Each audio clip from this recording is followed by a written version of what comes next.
Having installed some functional upgrades to the Traxxas Maxx, it's time for a more cosmetic upgrade with the Traxxas Maxx Light Kit.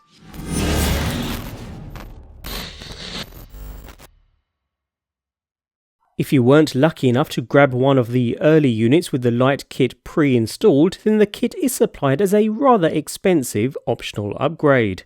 And this time the kit comes in a packaged box rather than a plastic packet, with the contents cushioned within protective foam. And talking of contents, we have the main control module, which Traxxas like to call the high voltage power amplifier, with a nice thick shielded cable that connects to the main ESC, which is probably double the length that we actually need. A single mode button up top for cycling between the low and high beam modes, and several ports for the LED light bars to connect into.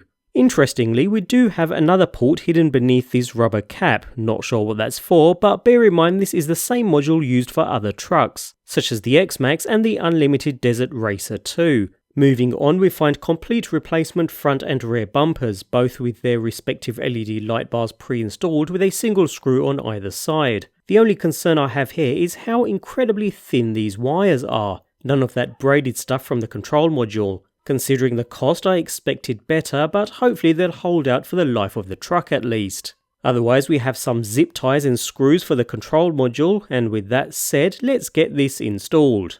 So, with the body of the truck removed, we can locate the two posts where the control module will be installed. Although the instruction manual states to get this installed first, it's much easier to get all the cables connected up before screwing the module down, so we'll start with the bumper installation first instead. And fortunately, that's a pretty simple task. Release the two screws holding the front bumper in place, which release the unit, allowing space to replace with the new LED bumper, and secure back into place using the same two screws removed from the original. It's exactly the same with the rear bumper as well. Two screws to remove, replace with the new, taking care not to pinch any wires, and secure into place with the same two screws. Simple. With that done, connect the wire from the front bumper into port A of the control module, while the rear has two wires which connect into ports C and D. Each wire is color coded, so as long as you match up the colors you can't really go wrong. With the cables connected, we can now secure the control module into place on the two posts identified earlier, using the two new screws supplied within the package. Finally, use the included zip ties to tidy up the wires coming from both ends. The manual indicates how they should be run, although it's really down to you as there's plenty of slack. Just take care not to pull on those fragile wires at all. And with that done, all that's left is to connect the system to the actual truck. This is done by removing the accessory port plug from the side of the ESC. You'll find it easy to use some needle nose pliers here.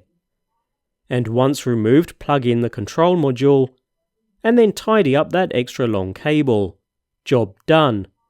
Connect a battery, power up your transmitter, followed by the truck, and both front and rear LED bars should spring to life. Test the rear lights carefully by ensuring the brake lights, as well as the reverse lights, all work as expected. The mode button on the control module can be used to cycle between low beam, high beam, and switching the unit off altogether.